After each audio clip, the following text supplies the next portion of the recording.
Good morning, YouTube. Welcome back to Your Financial Independence. I hope y'all are enjoying these unedited, me being on the road, just making random videos. And I truly appreciate everybody that views these or likes the content. If this is enjoyable at all, please make sure hit the subscribe and like button. Helps this channel out tremendously. But I'm not going to bore y'all with that. So the reason why y'all clicked on today's thumbnail, I kind of want to go over my investment journey, what I believe I can accomplish in the future, why I get so interested in finance, why I started my YouTube channel in the first place, why I fell in love with the stock market, ways that I'm trying to become a millionaire, and potentially maybe you can follow suit, have your own path, your own way of doing things. But I want to get in. I wrote down some pretty cool things that it really spark up an interest in me making this video today. So today's video, how I plan on becoming a millionaire by age 40. So by age 40, I want to be financially independent. That's why I joined the FIRE movement. We'll get on to the details on that in a little bit. And so when I'm 40, when I have kids and stuff like that, I really want to be able to go to their football game, or if I have a daughter or something like that, softball game. I want to be able to take vacations with my wife and kids in the future. So that's my main reason. I want to be financially independent. So first you need to establish why.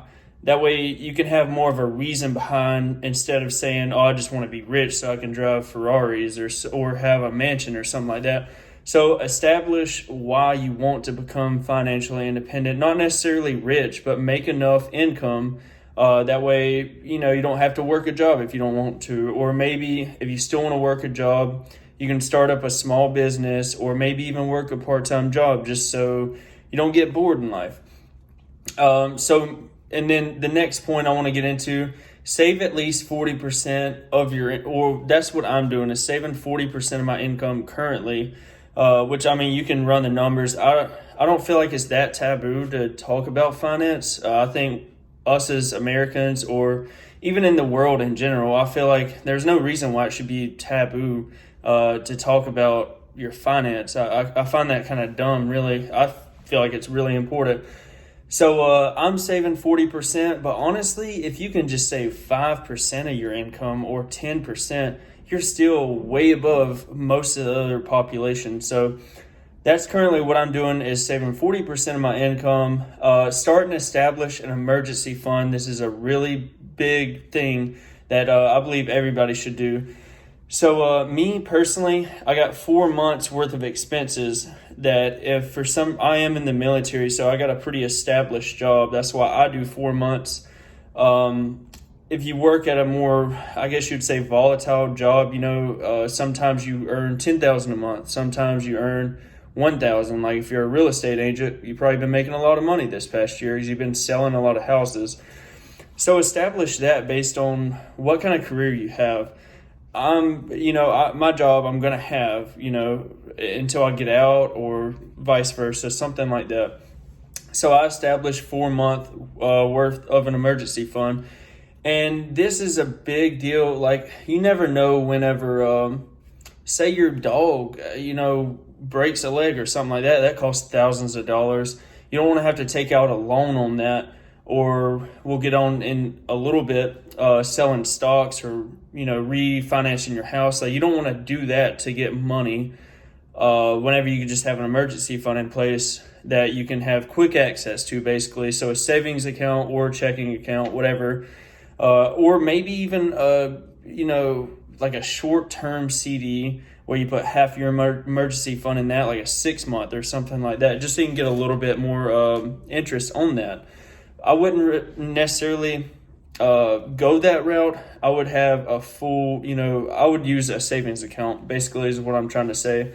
So yeah, anywhere from 3 to 6 months of expenses saved, that's really going to put you above and beyond as far as the normal population. I want to say a recent article that I read was like 80-something%. This is just North America alone. I think 80% of the population could not afford a $1,000 expense, a random expense or something like a medical bill. They would have to get a personal loan or something to cover that, which is, I don't want to throw hate out there, but it's not an educated decision on your personal finance. I'm trying not to make it sound too bad, because I definitely don't want to throw hate on anybody. Because even me, I can always better myself and do better things in life. So invest in quality. After you get your emergency fund established, invest in quality companies after establishing the emergency fund. What is a quality company? Basically a stock that you buy. I think of it as buying the business entirely, which is, because I follow Warren Buffett a lot. So the first thing I like to establish is great leadership. The CEO, the COO, CFO. I want to see very good leadership, and a high innovation company is what I like looking for. Great fundamentals. It kind of explains itself. You want to have a good fundamentals of a company. To go along, this kind of ties into fundamentals, but this is something that I really look for. I believe everybody that's investing in a stock or a company, whatever you like to call it, is a great balance sheet. I like to see they have not even assets. I love to see when they have enough cash and cash equivalent to cover the next 12 months of liabilities, which is their current liabilities. That's what I really like to look for. And so especially in these markets now, I believe it's very important to stay clear of hype stocks or crypto. I know I might get a lot of hate on this. Everybody has their personal beliefs. I'm not really saying Bitcoin or Ethereum or ADA or anything like that, but I guess what I'm trying to say is like the Shiba Inu, Dogecoin. I know I'm probably going to get a lot of hate for this. It's okay to make short-term investments in this, part of your money. Like say you have $50,000, or I think 55,000 or so invested currently with cash on the side. I wouldn't think it would be that irresponsible to maybe put 500. If I really am convinced, I can get a quick 20-30% or something like that, or maybe double my money on that. That's not my investment strategy. That's not what I do. And that's not what I would like to see people do, because you are kind of gambling on that, which, is here or there. That's your decision to make, but that's not really that irresponsible. But don't make a long-term bullish outlook on Shiba Inu or whatever whenever everybody else is looking at a short-term. Andre Jick, he's another YouTuber. He says that a lot, and I think that's something really good to keep in mind. Don't get so caught up in something that you're looking long term, this $1,000 is going to make me a millionaire, and then down the road, it just keeps going down, and you keep buying in. Y'all get what I'm trying to say. And I'm not trying to throw any disrespect out there to anybody that views this or is subscribed that maybe has a lot of money in Dogecoin. You probably done really well on it, or Shiba Inu. You probably made a lot more money than me.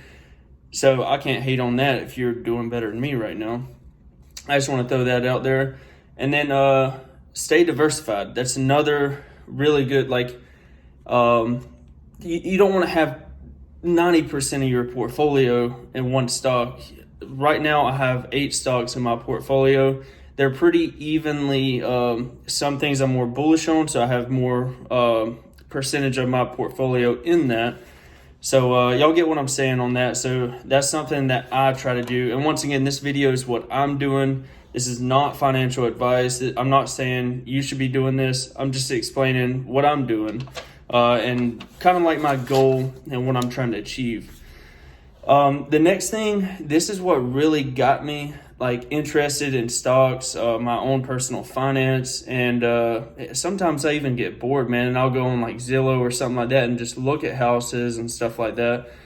But an investment calculator, play with numbers on that, and it'll show you how necessarily, it's not a good word, but how easy it is to become a millionaire. Obviously it's not easy, because not everybody is, but just play around with numbers on that. So currently, just to give you an example, I have about 55,000 in stocks currently. I have cash on the side because I've been slowly buying the dip. Been buying TrueLeaf. I did start buying Etsy, and then I bought some more Corsair Gaming, and I want to say tattooed chef maybe. But so $55,000 after 17 years with a 15% annual return on investment, which is kind of reasonable. Obviously, the past 2 years I've been doing a lot more than that, but at the same time, the last 2 years, some people have been pulling in, triple digit returns. But and I do about $2,000 every month that I contribute. Some months maybe $2,500, some months maybe $1,250. So it kind of goes up and down. But I say I average around 2,000. Maybe I average like 1,800. It's somewhere around there. Some months are better than others. So yeah, please play around with these numbers. And it's once again, it's not a good word to say, but how easy it is to become a millionaire. It's not easy, once again. I just can't think of a better word to say. More achievable, I guess that's a good word. And then really be realistic with your annual return on investment. The last 2 years, maybe the next decade, we don't see, maybe it flatlines, like the S&P stays about the same, or NASDAQ. And some companies may triple up or something like that. But just don't get too overly hyped in these markets. Kind of what I'm trying to say. And then finally, invest in yourself, education especially. So one of the people that, I try to learn from as much as I can, my arm's getting a little tired here. One of the people that I really like to follow whenever we're talking about investing and stuff like that is Warren Buffett. And he has stated multiple times that investing in yourself is one of the investments that you can make, in your entire life. Let's see here. And this isn't just college. I'm doing college. I'm letting the military basically pay for my college. It's called tuition assistance, which basically we get $4,500 a year where we can take college classes basically for free. But this doesn't really only apply to college. I know some people don't want to go to college. Some people think it's unnecessary, and maybe it is, maybe it ain't. It varies, person to person. But this also includes reading books. I mean, just further in your knowledge, further in your life experience with certain subjects. And then, so I hope y'all enjoyed this video. This is everything I got to say. This is kind of like my plan. If I missed something, please comment down below a topic that you want me to talk about.